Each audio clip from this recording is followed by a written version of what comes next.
هذه الرواية هي المكان الذي أخذني إليه قلبي، وهذه الرواية أغنية حبي للأنهار، تلك التي ما تزال حية، وتلك التي رحلت منذ زمن بعيد.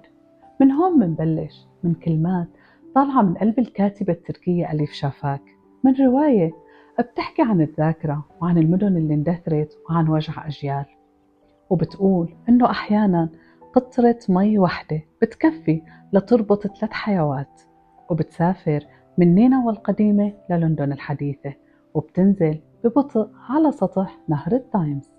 رواية هناك أنهار في السماء بتذكرنا إنه المي مو بس عنصر طبيعي، المي ذاكرة، شاهد وجسر بين الحضارات، وبتجمع بين ملحمة قلقامش ونهر دجلة، وبتفتح أبواب على وجع اليزيديين وعلى سرقة الآثار وضياع الهوية. ومن بين كل هالأصوات بيطلع صوت ليلى العرافة، المرأة اللي ما بتحكي كتير بس شايفة كل شي، واللي حافظة ذاكرة عصر كامل، وبتوصل بين الماضي والحاضر وكأنها خيط نور ممتد عبر الزمن. هي الرواية بتحمل أسئلة كتير، ومنها: هل يحق لمتحف بعيد أن يحتفظ بذاكرة شعب آخر؟ وهل أحزان المهجرين تتحول مثل الماء؟ وهلأ خلونا نمشي بين سطور الرواية. في نينوى يمتزج الماضي بالحاضر كالنهر الذي لا يتوقف، وكل حجر يحمل قصة، وكل قطرة ماء تروي صدى قلقامش. فكل قطعة أثرية تاريخية إذن هي التماس صامت من الأسلاف إلى الأحفاد. لا تقسوا علينا في أحكامكم، نحن نصنع الفن لنترك علامة للمستقبل، أو انحناءة طفيفة في نهر الحكايات الذي يتدفق بسرعة وجموح لا نستطيع أن نستوعبه.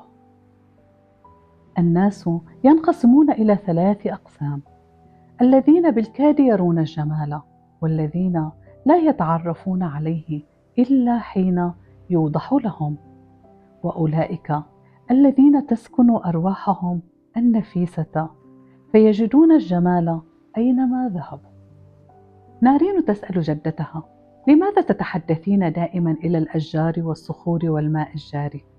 تقول الجدة: إن كل شيء في هذا العالم يتحدث طوال الوقت، ومثلما لا يوجد موت مطلق فكذلك لا يوجد صمت مطلق، إذ يتحدث الصمت أيضا بلغته ولهجته الخاصة.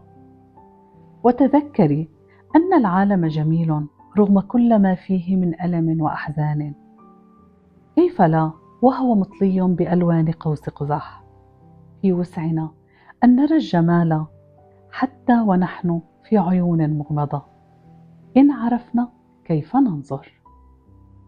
ويمكن كل واحد فينا في نهر صغير بداخله بيمشي ببطء وبيحمل كل شي مرق عليه، ولما نسمع صوته نتذكر إنه الحياة رغم تقلها لسه في ضوء، ولسه في ناس بيمروا وبيضلوا.